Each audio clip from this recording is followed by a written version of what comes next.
사순절 다섯 번째 주일 우리에게 주신 하나님 말씀은 신약성경 요한복음 1장 43절로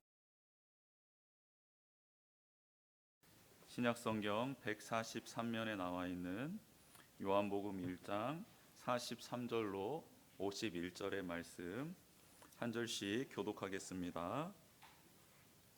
이튿날 예수께서 갈릴리로 나가려 하시다가 빌립을 만나 이르시되 나를 따르라 하시니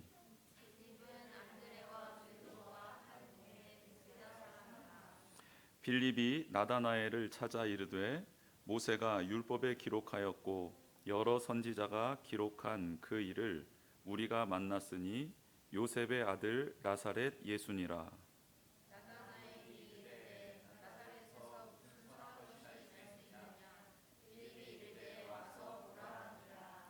예수께서 나다나엘이 자기에게 오는 것을 보시고 그를 가리켜 이르시되 보라, 이는 참으로 이스라엘 사람이라 그 속에 간사한 것이 없도다.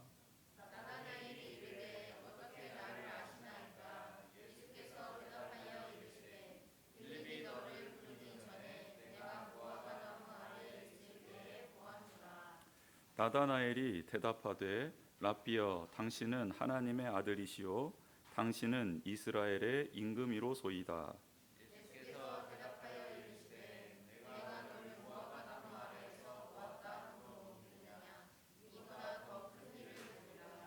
같이 읽겠습니다.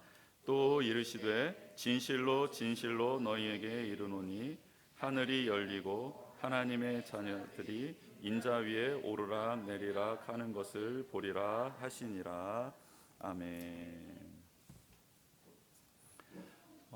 오늘 또 예배당에서 또 있는 자리에서 구별하여 하나님 앞에 나온 우리 모든 성도님들을 주님의 이름으로 축복하고 환영합니다. 하나님께서 주실 그 은혜, 그 기대하시고 우리가 기대하는 것보다 더 큰 은혜가 우리 가운데 부어질 줄 믿습니다. 예수님은 하나님이시다. 태초에 말씀이 있었다라는 선포로 요한복음이 시작을 합니다.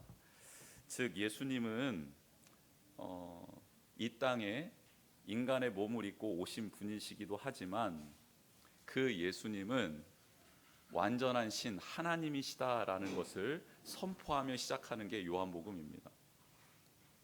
그래서 우리는 예수님을 친근한 분, 나와 함께 하시는 분으로도 고백하지만 사도 요한처럼 예수님을 하나님이시다라고도 동일하게 고백해야 합니다. 창세기 1장에 말씀이신 그 예수님이 온 우주 만물을 만드셨다, 통치하셨다, 다스렸다라는 내용이 나옵니다. 모든 것을 만드신 분, 창조하신 분, 그분이 왜 제자를 불렀을까 늘 궁금합니다.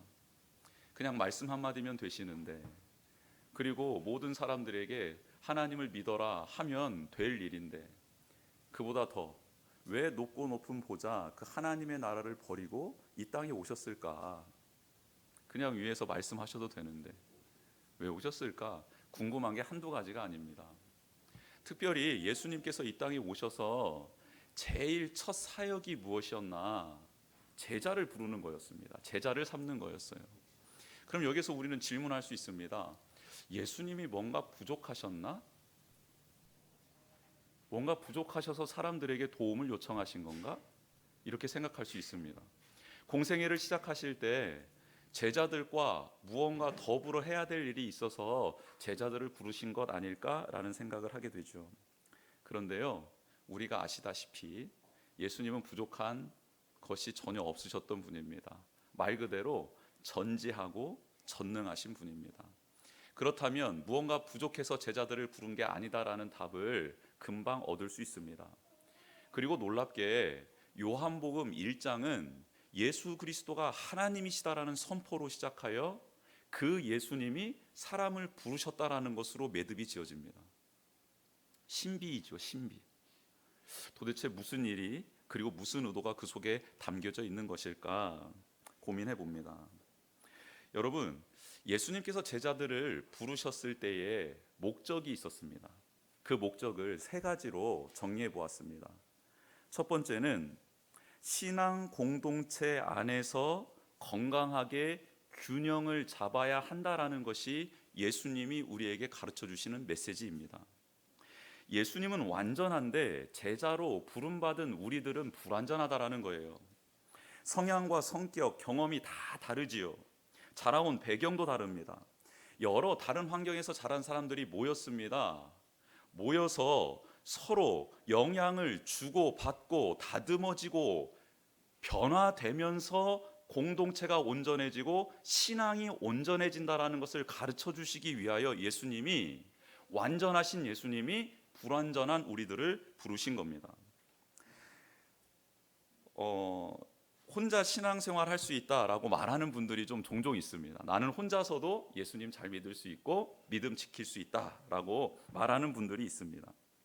그분들은 이런 이유 때문에 혼자 신앙생활 하려고 합니다. 뭐냐면 공동체 안에 들어오면요, 교제 안에서, 관계 안에서 갈등이 생기거든요. 문제가 생겨요. 근데 이게 너무너무 싫은 겁니다. 근데 우리도 마찬가지죠. 우리도 주님의 몸된 교회를 섬기면서 누가 갈등 관계에 있고 싶겠습니까? 누가 부딪히는 일들을 경험하고 싶겠어요? 그냥 편안하게 즐겁게 신앙생활 하고 싶겠죠. 그런데 신앙은 이런 갈등과 고민, 문제 앞에서 성장하게 된다라고 예수님은 말씀하고 있습니다. 그런 고민이 있어야, 갈등이 있어야, 문제가 있어야 말씀이 깨달아집니다. 신비예요. 진정한 사랑, 섬김을 고민이 있을 때, 갈등 관계가 있을 때, 아, 이거였구나. 예수님이 말씀하시는 사랑이, 배려가, 희생이, 섬김이 이 뜻이었구나 라는 것을 깨닫게 됩니다. 주님 안에서, 교회 안에서 일어나는 성도 간의 갈등, 문제, 그래서 이 모든 것은 주님 안에서 일어날 때 우리를 성장시키는 원동력이 됩니다. 자신의 부족함을 깨닫게 되고요, 한계를 뛰어넘을 수도 있습니다. 아, 나는 이렇게 부족한 사람이야. 그리고 내가 세워놨던 경계석을 허물 수 있는 일이 교회 공동체 안에서 일어나게 됩니다.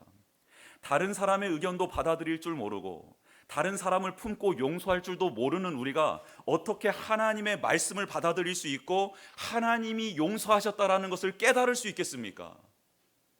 그래서 예수님이 제자들을 부르신 거예요. 모난 제자들, 울퉁불퉁한 제자들, 성격이 다혈질인 사람부터 온순한 사람까지 모든 사람들이 12명이라는 제자, 그리고 70인의 제자, 사도행전에서는 120명의 제자들을 하나님께서, 예수님께서 불러 모으신 겁니다. 한국교회 양적으로 성장을 많이 했지요. 하지만 질적으로는 성장하지 못한 이유가 무엇일까? 많은 사람들이 연구를 했죠. 그리고 답을 얻어낸 게 있습니다. 한국교회 부흥할 때 많은 사람들이 예배는 드렸습니다. 예배의 자리는 가득가득 찼습니다. 그런데 그 예배의 자리가 끝난 후에 그 은혜를 나누거나 자신이 받았던 은혜, 자신이 깨달았던 말씀을 누군가에게 나누고 누군가가 받았던 그 은혜를 받아들이는 훈련을 하지 못했던 거예요. 여러분, 요즘에도요, 어떤 교회가 있냐면요, 목사님이 성도들을 양육하는 것을 하질 않습니다.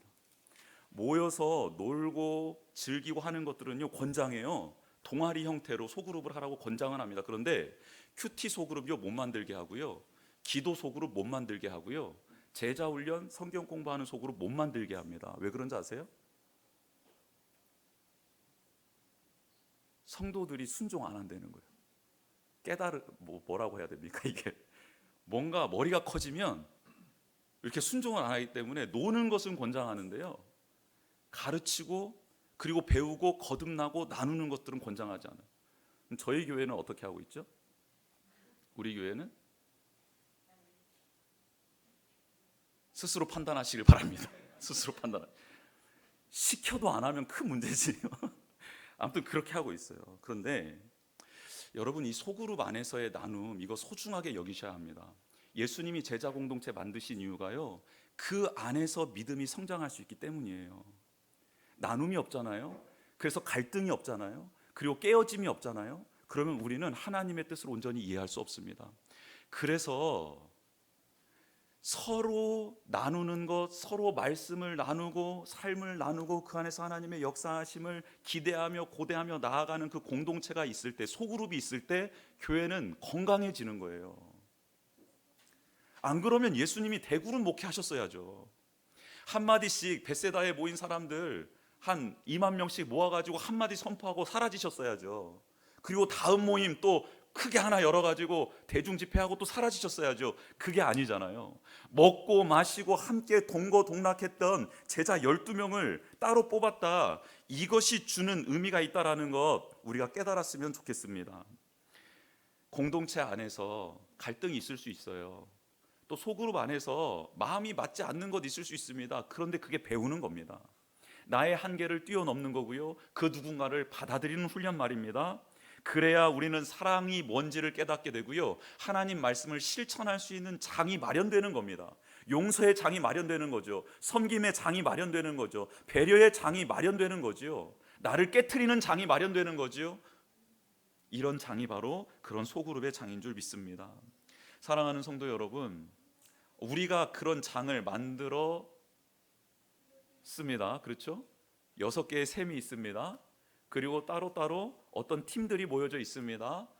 그것을 좀 잘 활용하셨으면 좋겠습니다. 거기 안에서 믿음이 균형 잡아 성장하게 되는 은혜가 있기를 축복합니다. 제자들을 두 번째 부르신 이유는 뭘까요? 하나님의 나라는 하나님의 다스림을 받는 사람들이 꼭 필요하기 때문에 예수님이 제자들을 부른 겁니다. 하나님의 다스림을 받는 사람들이 있어야 하나님의 나라는 완성되기 때문이에요. 시간과 공간을 만드시고 그 안에 피조물을 창조하신 하나님은 마지막으로 하나님의 형상대로 창조된 인간을 두셨습니다.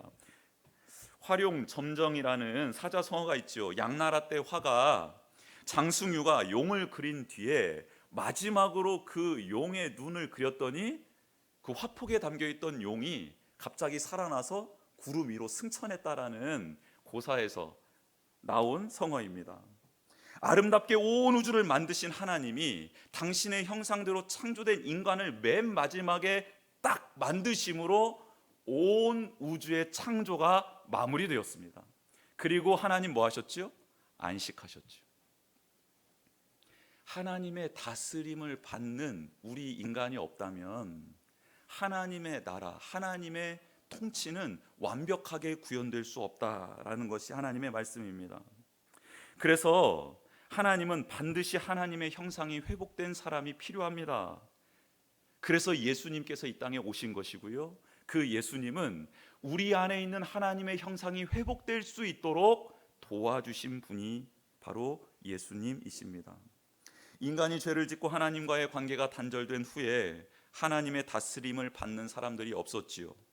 그래서 하나님은 인류를 구원하기 위하여 다시 하나님의 형상을 회복시키기 위하여 예수 그리스도를 이 땅에 보내셨고, 예수님은 그 회복된 형상이 어떤 형상인지, 어떤 사람들이 그렇게 살아갈 수 있는지를 가르쳐 주시기 위하여 제자들을 불러 모아 주셨습니다. 즉 우리가 예수님의 제자가 된 이유는 하나님의 다스림을 받아 형상이 회복되기를 원하시는 마음 때문에 우리를 불러주셨다라는 것 잊지 않으셨으면 좋겠습니다. 예수님께서 또 제자를 부르신 이유 마지막입니다. 그것은 하나님의 영광과 능력을 이 땅에서 누리게 하시기 위하여 우리를 불러주셨습니다. 하나님의 영광과 능력을 이 땅에서부터 누릴 수 있도록 하시기 위하여 제자들을 부르신 겁니다. 우리들을 부르신 거예요. 오늘 읽었던 본문 말씀, 나다나엘을 예수님께서 부르시죠. 부르시고 난 다음에 나다나엘이 예수님 앞에 자복합니다. 자복하면서 정말 하나님의 아들 맞습니다. 이스라엘의 임금이 당신 맞으시네요 라고 말을 합니다. 그러자 예수님께서 이렇게 말을 하지요. 내가 너를 무화과 나무 아래에서 보았다 함으로 믿느냐? 근데 그거보다 더 큰 일을 네가 보게 될 것이다. 나를 통해 하늘의 문이 열리고 하나님의 영광이 너에게 임하고 또 하나님의 사자가 오르락내리락 하며 하나님의 뜻을 너에게 깨닫게 하고 또 이 땅에서부터 하나님의 나라를 이룰 수 있도록 도와주는 그 큰 일을 네가 보게 될 거다라고 말씀을 해주고 계십니다. 그렇습니다. 우리를 불러주신 이유는요, 이 땅에서 잘 먹고 잘 사는 것, 거기에 국한되어 있는 너무너무 한정되어 있는 복을 주시려고 하셨던 게 아니고요, 하늘나라를 바라볼 수 있는 복, 하나님의 능력을 힘입을 수 있는 복, 하나님의 은혜를 힘입을 수 있는 복, 그 복을 우리에게 누리라 하나님께서 우리를 제자로 불러주셨습니다. 어제부터 그 슬기로운 신앙생활 첫째 주가 시작되었습니다. 총 4주간에 걸쳐서 진행될 건데요, 어제 오전 10시 30분에 첫 모임을 가졌습니다. 줌으로도 참여하시고 또 오프라인으로 오신 분들이 3분 계셨습니다. 그렇게 해서 이제 양육을 시작했는데요, 제가 첫 질문을 이렇게 드렸습니다. 예수님을 언제 만나셨습니까? 예수님을 만난 경험들을 좀 한번 나눠주셨으면 좋겠습니다 했더니 이제 이런저런 경험들을 나눠주셨습니다. 그 중에 한 분이 이렇게 말씀해 주셨어요. 예수님을 어떻게 만났나 곰곰이 고민하시다가 이렇게 입을 떼셨습니다. 저는 어렸을 적에 방황하고 지냈습니다. 근데 방황하던 중에 어머니가 절에 다니셨는데 이렇게 법당에 들어가자 하면서 손을 끌고 들어가시는데 법당이 왠지 들어가기가 싫었다라는 거예요. 그래서 들어가지 않고 그렇게 나와서 이제 여기저기를 거닐고 생활을 하는데 십자가가 그렇게 눈에 들어오더라는 거예요. 그래서 그 십자가를 보고 몇 번 교회에 한번 가봤다 합니다. 그러다가 이제 직장 생활이 시작되던 중에, 그래서 직장 생활을 하고 있는 중에 직장 동료가 어느 날은 부활절이었습니다. 부활절날 우리 교회 한번 가자라고 전도를 했답니다. 근데 이 집사님이 그 직장 동료의 부활절에 한번 우리 교회에 와달라는 그 초청을 받아들이고 그렇게 작은 교회에 들어가서 자리에 앉았다고 합니다. 앉았는데 이제 앞에 찬양팀이 이렇게 인도를 하잖아요. 찬양팀이 인도하는 찬양 중에 한 곡조가 딱 들리는데 그 찬양의 가사를 듣자마자 한없이 눈물이 쏟아지기 시작했다라고 해요. 그러면서 그 찬양을 통해 주님을 만나게 되고 그 이후로 갑자기 180도 바뀌어서 새벽 기도를 다니기 시작하고 주일 예배를 다니기 시작하고 기도회, 저녁 기도회를 다니기 시작했다고 합니다. 완전히 거듭난 인생이 된 거죠. 기적이 일어난 겁니다. 그 영혼, 그 집사님의 영혼을 주님께로 인도하기 위해 직장 동료와 그리고 그 예배 시간에 불렀던 그 찬양을 하나님이 선물로 준비해 주신 거죠. 이 세상 누구도 할 수 없는 영혼의 구원을, 하나님의 영광을, 하나님의 능력을 그 집사님은 맛보았던 겁니다. 제자를 삼아 주신 거죠. 여러분, 그 찬양 어떤 찬양인지 궁금하시죠? 그 찬양 제목이 이렇습니다. 하나님은 너를 지키시는 자. 이 찬양이 울려 퍼져. 하나님은 너를 지키시는 자, 너의 우편의 그늘 되시며 낮의 해와 달도 너를 해치 못하리. 하나님은 너를 지키시는 자, 너의 환난을 명쾌하시니 그가 너를 지키시리라. 너의 출입을 지키시리라.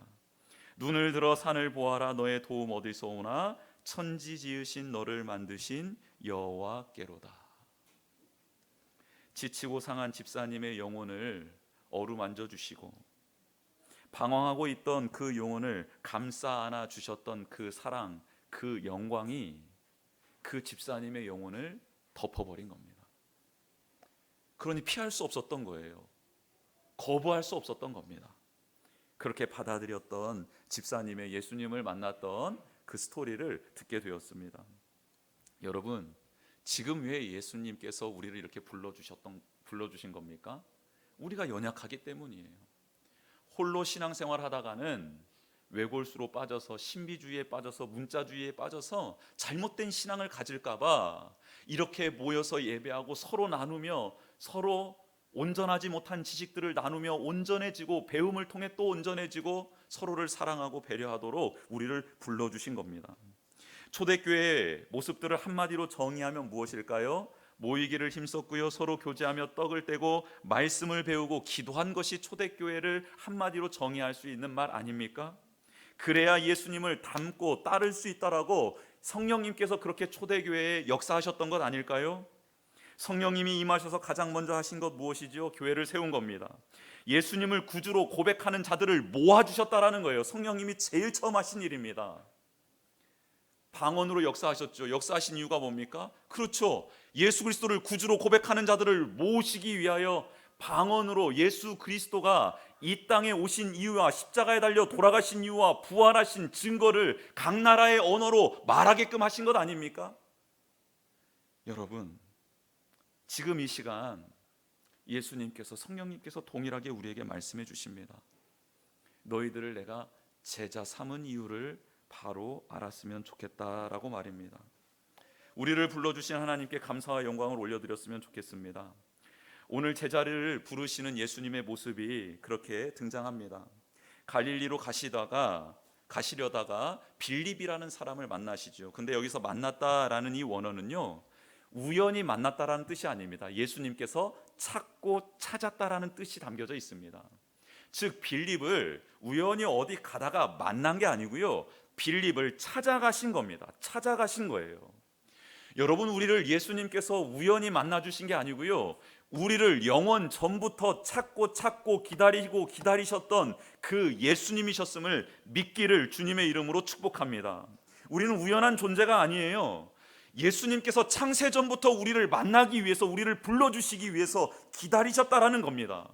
여러분, 이걸 기억할 때 우리는 감격의 예배를 드릴 수 있습니다. 우리는 감사하며 살아갈 수 있습니다. 조금은 부족해도 부족한 나를 불러주신 그 하나님의 은혜에 잇대어 나의 부족함을 회복시켜 주시고 나의 부족함을 온전케 하실 그분의 사랑 안에 잇대어 살아갈 수 있다는 거예요. 여러분, 예수님이 우리를 만나기 위해 얼마나 기다리셨는지 모릅니다. 종종 찾아오셨어요. 우리를 찾아오셨어요. 그런데 우리가 그때에는 헛눈을 팔고 있었던 거죠. 그 주님의 음성보다 다른 소리에 귀를 기울이고 있었던 겁니다. 그래서 수도 없이 찾아오셨던 그 예수님은 우리가 외면했던 적이 엄청 많죠. 그런데 어느 날, 어느 순간 그 때가 되어서 이제 그 주님과 눈을 마주치고 그 음성이 들려지는 순간이 있었던 거예요. 그러면서 깨닫게 되죠. 아, 예수님은 한 번도 나를 가만두신 분이 아니셨구나. 예수님은 영원 전부터 나를 이토록 사랑해 주신 분이셨구나. 끊임없이 기다리셨던 분이셨구나. 계속해서 내 주위를 맴돌았던 분이셨구나. 나를 만나 주시기 위하여 나를 찾고 계속 나를 쳐다봐 주셨던 분이었구나라는 것을 깨닫게 되는 것이죠. 그래서 예수님을 만난 순간 감격이 있는 겁니다. 눈물이 나는 거예요. 온 영혼이 새로워지는 겁니다. 그 은혜, 그 사랑을 받기 때문이죠. 여러분, 빌립은 베드로의 고향 사람이었지요. 안드레와 같은 고향 사람이었습니다. 벳세다 사람이었다라고 성경은 말하고 있습니다. 벳세다의 뜻은 어부의 집이라는 곳입니다. 뜻이 있습니다. 즉 벳세다라는 지역은 어부들이 살았던 촌이었다라는 거지요. 어부들이 살았던 마을이었다라는 겁니다. 당시 시대적 상황은 이렇습니다. 그 지역, 갈릴리 지역을 다스리고 있었던 한 분봉왕이 로마 황제에게 잘 보여서 그 전 지역, 더 넓은 지역을 다스리기 위하여 세금을 많이 거두었던 시절이었습니다. 세금을 걷어도 안 되다 보니까 이 분봉왕이 안 되겠다, 물고기를 좀 이렇게 소금에 절여가지고 물고기를 가공해서 이웃 나라들에게 팔아서 이런 세금의 부족한 부분을 거둬들여야겠다라고 이제 작정을 하고요. 갈릴리에서 잡히는 그 물고기들을 헐값에 사들였습니다. 그러니까 어부들은 죽자 살자 고생해도 제 값을 받지 못하고 정부에 그 분봉왕에게 바치는 꼴이 돼버리는 거예요. 경제적으로 너무 힘들었습니다. 삶이 너무 힘들었어요. 그래서 이놈의 나라 정말 뒤집었으면 좋겠다. 그리고 아무것도 소유할 수 없는 그 가난 속에서 살아가고 있었던 사람들이 어부들이었습니다. 그래서 이 베드로와 안드레, 빌립은 메시아를 찾아 나섰는지도 모르겠습니다. 메시아처럼 보였던 세례 요한의 제자가 되기 위하여 그를 따라다녔던 사람들이 바로 이들이었다라는 거예요. 그리고 난 다음에 예수님을 만나게 된 것이죠. 그래서 예수님을 만난 이들은 제일 처음 사역을 감당할 때 예수님에 대한 오해가 너무너무 많았습니다. 예수님 따라다니면 잘 될 줄 알았던 거예요. 나라가 전복될 줄 알았던 겁니다. 그래서 예수님이 이상한 말씀을 하실 때, 자기들이 원하지 않은 행동을 할 때, 나는 곧 죽음에 이르게 될 것이다 라고 말할 때 그 자리를 앞서서 막은 겁니다. 어떻게 죽으실 수 있습니까? 이 나라를 전복시키셔야지요. 이 나라를 회복시키셔야지요. 불의한 정권을 타도해야 되지요. 가난한 우리를 살려 먹이셔야 되지요. 어떻게 죽는다라는 소리를 하십니까? 라고 예수님 앞에 항변했는지도 모르겠습니다. 그래서 이들은 예수님이 나를 따르라 하는 이 음성이 정말 복음처럼 들렸던 것이죠. 물론 그 예수님을 따르는 삶은 모든 것이 버려지고 또 가질 게 없었던 사람일지라도 그 따르는 것은 힘든 길이었습니다. 왜냐하면 자신을 계속 부인해야 되는 자리였기 때문입니다. 이런저런 목적에서 그들은 예수님을 따랐고 또 예수님은 그들의 마음을 다 알았지만 그들을 찾아서 나를 따르라고 그들을 초청하셨습니다. 이유가 뭘까요? 그들의 현재 모습이 아니었습니다. 과거의 모습이 아니었습니다. 그들의 미래를 보시고 예수님이 그들을 찾아와 주셨고 그들을 불러주신 겁니다. 우리 사랑하는 성도님들을 포함해 저를 포함해 모든 성도님들은 과거가 그렇게 예수님 앞에 떳떳한 사람이 없을 겁니다. 그렇죠? 과거 떳떳하신 분 한번 손 한번 들어주십시오. 과거가 떳떳하지 못해요. 그러면 현재 생활은 어떻습니까? 현재는 예수님 앞에 떳떳하게 내놓을 만한 현재의 삶입니까? 이것도 많이 부족하죠. 그런데 예수님이 지금 찾아오셔서 우리를 자녀 삼아주시고 제자 삼아주시는 이유는 무엇이냐면 우리의 미래를 보고 그렇게 우리를 불러주시는 줄 믿습니다. 우리에게 찾아와 주신 그 예수님, 빌립에게도 찾아와 주셔서 이렇게 말씀하십니다. 나를 따르라. 여러분, 제자로서 사명을 감당할 때 우리는 어떤 모습으로 제자가 되어야 될까? 그 첫 번째 주보에 나와 있는 내용입니다. 제자는 예수님을 따르는 사람입니다. 예수님을 따르는 자가 제자입니다. 멀리서 예수님을 지켜보는 사람 제자 아닙니다. 예수님의 말씀만 듣고 깨닫는 사람 제자 아닙니다. 예수님의 말씀만 배우는 사람, 상고하는 사람 제자 아닙니다. 그런 사람이요 예수 그리스도를 따르게 될 때 비로소 제자가 된다. 오늘 성경은 말씀합니다. 따르다 보면 놀라운 일이 일어나지요. 보게 되니까 듣게 되고 듣게 되니까 깨닫게 되고 깨닫게 되니까 살아가게 됩니다. 따르는 게 중요하고요. 따르다 보면 나머지 것들, 우리가 하고 싶은 것들이 그대로 갖추어진다라는 거죠. 저희 교회의 비전이 무엇입니까? 흔들리지 않는 비전이 뭐죠? 목표가 뭐죠? 예수님을 닮고 따라가는 교회입니다. 그래서 그렇게 비전을 삼은 겁니다. 서기관과 율법학자 제자들보다 많은 말씀을 알고 있었습니다. 깨달았습니다. 그러나 예수님을 따르지 않았죠. 바리새인과 사두개인들 자신의 의를 드러내기 위하여 율법을 철저하게 지켰습니다. 제자들보다 더 철저하게 지켰습니다. 그런데 그들은 예수님을 따르지 않았습니다. 그래서 예수님은 율법학자, 서기관들, 바리새인들, 사두개인들을 불러다 놓고 말씀하시죠. 화 있을진저 외식하는 자들아, 심판의 메시지를 전하고 있습니다. 그리고 제자들에게, 따르고 있는 제자들에게는 말씀하시죠. 너희들이 나를 따르려거든 너희들이 내 제자라면 자기를 부인하고 제 십자가를 지고 나를 따라라 라고 말씀하고 있습니다. 자신의 자리를 뒤로하고 자신이 원하던 것을 내려놓고 자신의 꿈과 비전도 하나님의 뜻 앞에 내려놓을 수 있는 자, 그래서 그 주님을 따라갈 수 있는 자, 따를 수 있는 자, 그 자를 예수님은 제자다라고 말씀하시고 빌립에게 다른 것 권유하시지 않았습니다. 나를 따르라 라고 초청하셨습니다. 여러분, 우리가 예수님을 따르는 자 되기를 원합니다. 정말 예수님을 따라가는 자 되기를 원합니다. 빌립은 그렇게 예수님을 따르자 예수님이 누군지를 알게 되었고요, 바로 가장 친한 친구 나다나엘에게 예수님을 전합니다. 증거합니다. 그래서요, 제자는 두 번째로요, 제자는 예수님을 소중한 사람에게 소개하는 사람이 제자입니다. 진짜를 만났잖아요.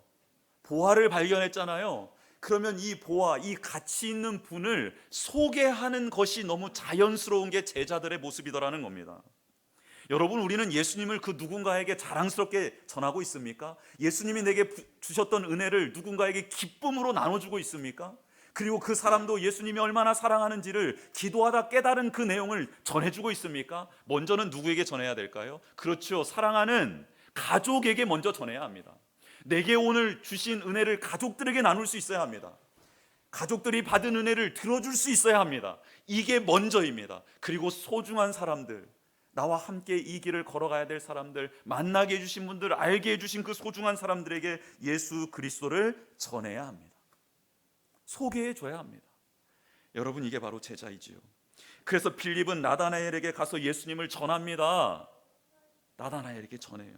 그런데 나다나엘에게는 선입견이 있었지요. 나사렛 그 시골 촌 깡촌에서 선한 게 날 수 없다. 그런데 나다나엘이 이렇게 말할 수 있었던 근거는요, 나다나엘은 하나님의 말씀, 모세의 율법과 예언서들을 연구했던 사람이었기 때문입니다. 그는 하나님의 말씀에 근거해서 하나님이 예비한 사람은 베들레헴에서 태어날 거다라는 것을 이미 알고 있었고요, 예수님께서 베들레헴에 태어났다라는 사실을 모르고 나사렛에서 살고 자랐다라는 것만 알고 있었던 사람들은 예수님을 나사렛 예수라고 불렀는데, 빌립 또한 그렇게 전해 들은 말을 전했을 뿐이라는 거죠. 그런데 나다나엘은 거기에서부터 선입견이 생겼습니다. 여러분, 선입견을 어떻게 타파할 수 있을까요?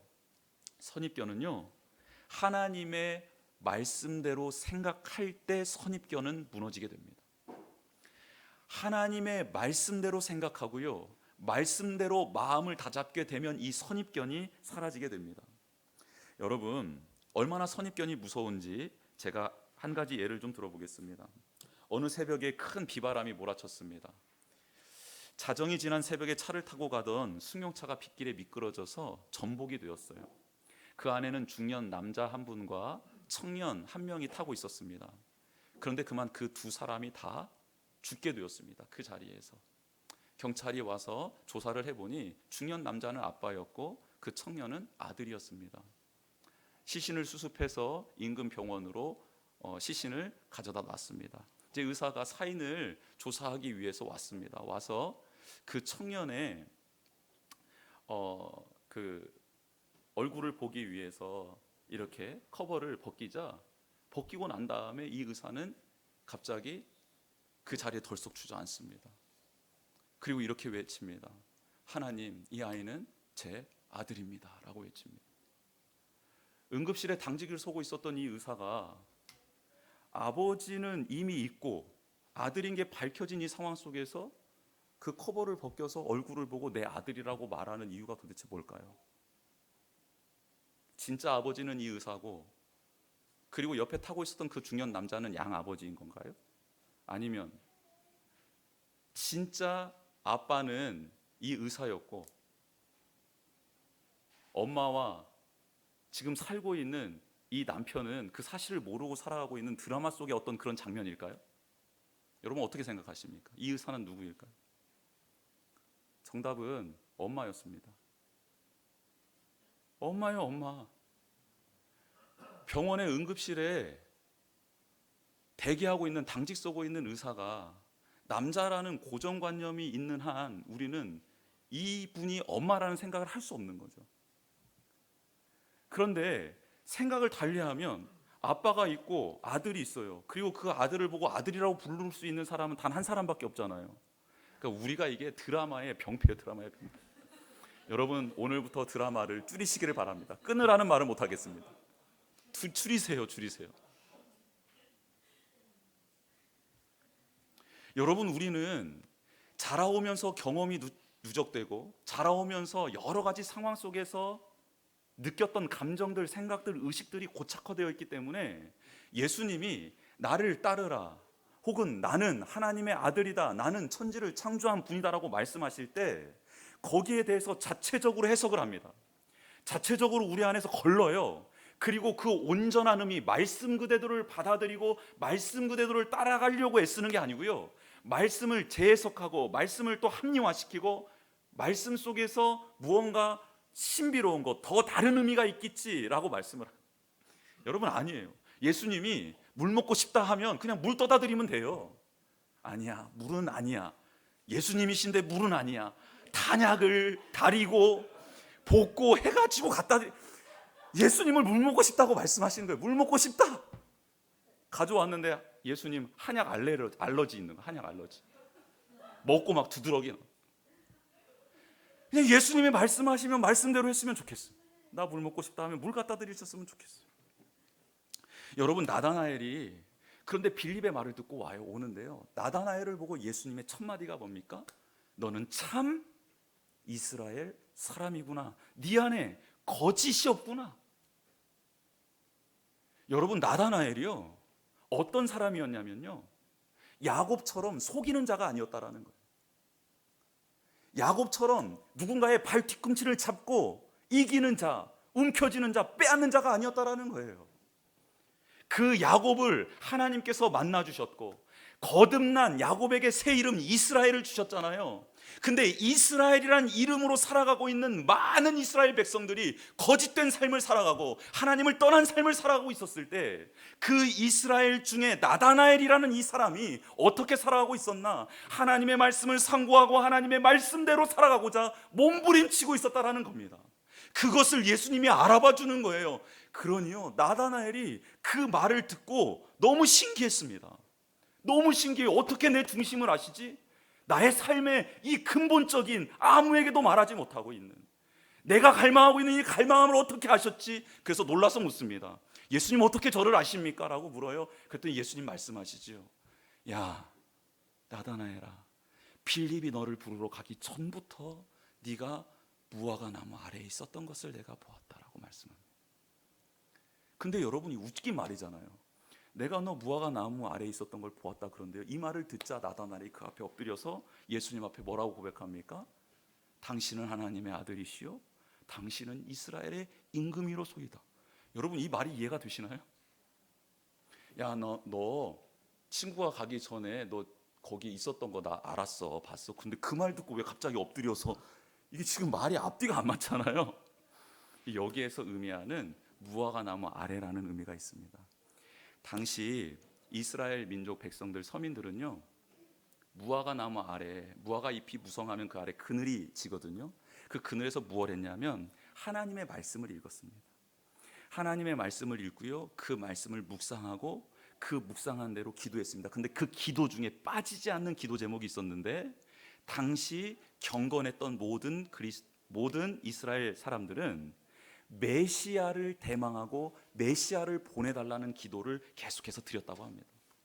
그러니 예수님이 지금 무슨 말을 하고 있냐면, 나다나엘아, 너가 하나님의 말씀을 사모하고 사랑하는 것을 내가 안다. 네가 그 말씀 따라 묵상하고 어떻게 하면 이렇게 될 수 있는지를 삶 속에서 몸부림치고 있었던 너의 삶을 내가 보았다. 그리고 너가 메시아를 기다리고 있고 사모하고 있음을 내가 알고 있었다. 이미 그 모든 것을 알고 있다라는 메시지가 이 메시지였던 거예요. 누군가가 내 마음을 알아주고 누군가가 나의 열심을 알아주고 나의 사모함을 알아줬을 때 그 사람의 제자가 되고 그 사람의 동역자가 되는 것 아닙니까? 나다나엘은요, 홀로 있는 그 자리에 몸부림치고 있었던, 갈망에서 몸부림치고 있었던 그것을 알아주신 예수 그리스도 앞에 엎드리게 된 것입니다. 사랑하는 성도 여러분, 우리 성도님들이 골방에서 혹은 하나님을 바라보면서 하고 있는 경건의 모습들이 있잖아요. 훈련의 모습들이 있잖아요. 그거 하나님께서 다 보고 계십니다. 기억하고 계십니다. 그래서 지금 우리에게 말씀해 주시는 것 아닙니까? 내가 너의 신음소리를 들었다. 내가 너를 사모하는, 네가 나를 사모하는 그 마음을 내가 안다. 네가 나를 사랑하는 그 삶을 내가 보았노라, 아노라 말씀해 주시면서 우리를 위로해 주시는 것 아니겠습니까? 그래서 세 번째, 제자는 경건 생활의 가치를 알고 행하는 사람이 바로 제자입니다. 경건 생활의 가치를 알아야 합니다. 그리고 행하는 자가 되어야 합니다. 여러분, 한자어로 바쁠 망자라는 게 있습니다. 바쁠 망자. 바쁠 망자는요, 마음 심자에다 죽을 망자가 옆에 붙어 있는 게 바쁠 망자입니다. 바쁜 사람은요, 마음이 죽어 있는 사람이 바쁩니다. 바쁜 사람은요, 반대로 마음이 죽어가는 겁니다. 무엇 때문에 우리가 그렇게 바쁜가요? 그리고 잊을 망자도요, 잊을 망자는 마음심 위에 죽을 망자가 있습니다. 우리가 하나님을 잊고 근본 생명을 잊어버리고 그렇게 바쁘게 살면요, 마음이 죽어버립니다. 그런데 이 바쁘고 바쁠 망, 바쁘다라는 반대말이 뭐죠? 휴식이잖아요. 휴식은 뭐예요? 휴자는 한자어로 사람이 나무에 기대어서 쉬는 게 휴자잖아요. 그리고 식은요, 눈목자의 마음 심자잖아요. 나의 눈으로 어디를 바라보는 게 식이에요? 마음을 바라보는 게 식이에요. 바쁘게 사는 것, 최선을 다해 열심히 사는 것, 누가 뭐라 하겠습니까?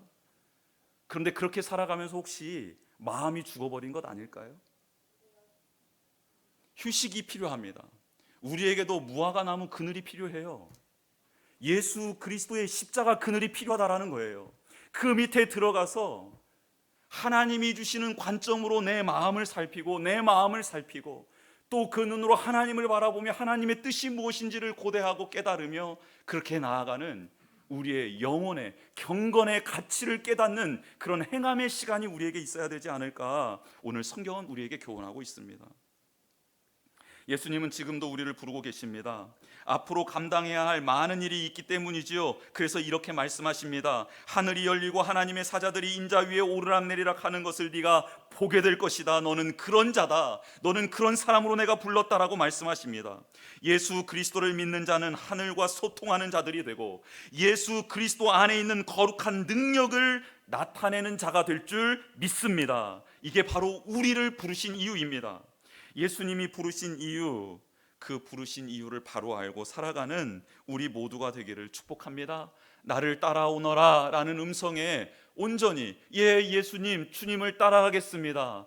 나의 삶의 자리에서 주님을 따라가고 비밀한 곳이나 은밀한 곳이나 누가 보는 자리에서나 주님을 따라가는 삶을 살겠습니다라고 화답하는 우리가 되었으면 좋겠습니다. 그리고 우리가 얼마나 하나님을 사모하는지, 우리가 하나님 아버지 앞에 얼마나 경건하기를 사모하는지, 사랑하기를 사모하는지 그 마음을 알아주시는 주님이 오늘 이 시간 와서 우리 성도님들을 부르실 겁니다. 내가 너를 안다.